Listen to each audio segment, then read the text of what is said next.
So, my sweetie and I are kind of pretty into the Enneagram personality system, which derives from the Sufi order of Islam, which was founded by the amazing mystic poet Rumi, the founder of the Sufi order. When people talk about whirling dervish, those are the Sufis. And it sounds like whirling, but it's not. It's actually slow. It's sort of like a dance. It's like the dervish, anyway, he spirals slowly as a spiritual meditation. So it's out of that the Enneagram comes. And since the 70s, it's been more and more developed as a personality system.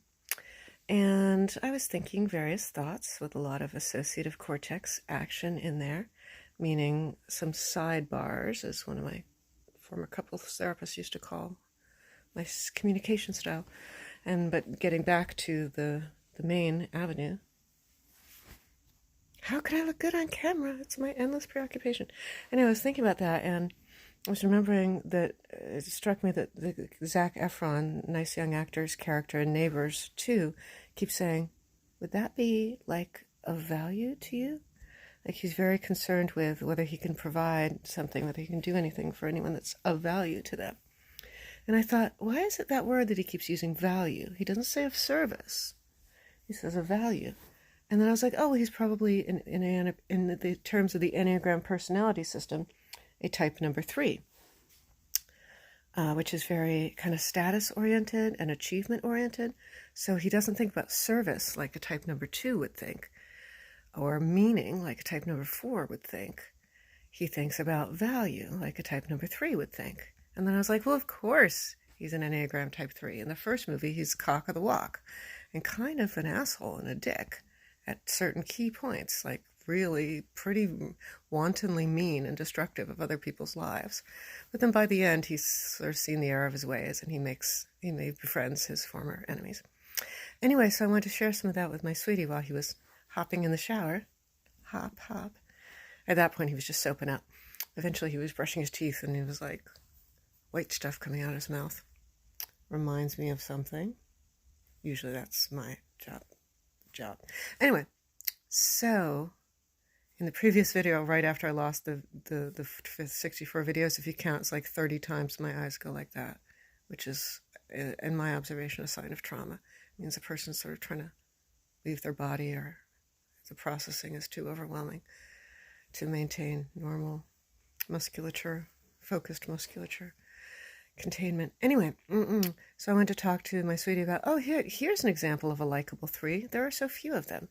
And there's a likable 3 we know in real life, if she really is a 3, and one that I encountered in the Enneagram groups, which is a different kind of in real life. It's a digital in real life.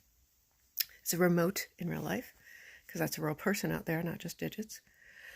And then I said something about Rebecca Howe, the character on Cheers. It's played by Kirstie Alley, and how she's actually, more and more of a likable 3. She's also very status and achievement oriented, but she has a heavy 2 wing, so she also wants to be loved. And my sweetie's been learning the Enneagram mostly by osmosis with me, but he's a fast study. So he started talking about his take on the Rebecca character, which is basically that she becomes more and more openly insecure and more embraces her flaws. And I said, so is that he said something about the evolution of the character, and I said, is it an evolution or a devolution or both? And he was like, well, in the moment, it's a devolution. She keeps letting herself devolve, but overall, it's an evolution because she's letting herself openly show that devolved part of herself. And then, spoiler, I won't tell you, but he told me how things go for Rebecca, and it's exactly what you would want, somebody who's obsessed with status, but underneath it all, terribly unstable. It's exactly what you would want her to realize she needed all along. In other words, the thing, in screenwriting, apparently there's the thing you want, and then there's what you need. And what you need is often even the opposite of what you want, because you're screwed up about what you think you want. Anyway, so I was asking him, do you think that the screenwriters are paying as much attention as you are to the psychological nuance of this show? And he said, oh yeah, totally. And I was like, well, that makes sense, because there was a thread about Anakin Skywalker and whether he and Padme are compatible, which most people think they aren't. Casual viewers of that, or casual considerers, And this guy said, look, I'm studying screenwriting, and here's how we would break down the compatibility between Anakin and Padme. And it has a great deal to do with their backstory. So, yes, clearly screenwriters think very deeply about these things. And Anakin and Padme are compatible probably for a number of reasons, but one is that they have been not allowed to be children their whole lives. They had to be hyper-responsible and couldn't be children and adolescents their whole lives. That's a deep compatibility. I hope this video actually works, technically.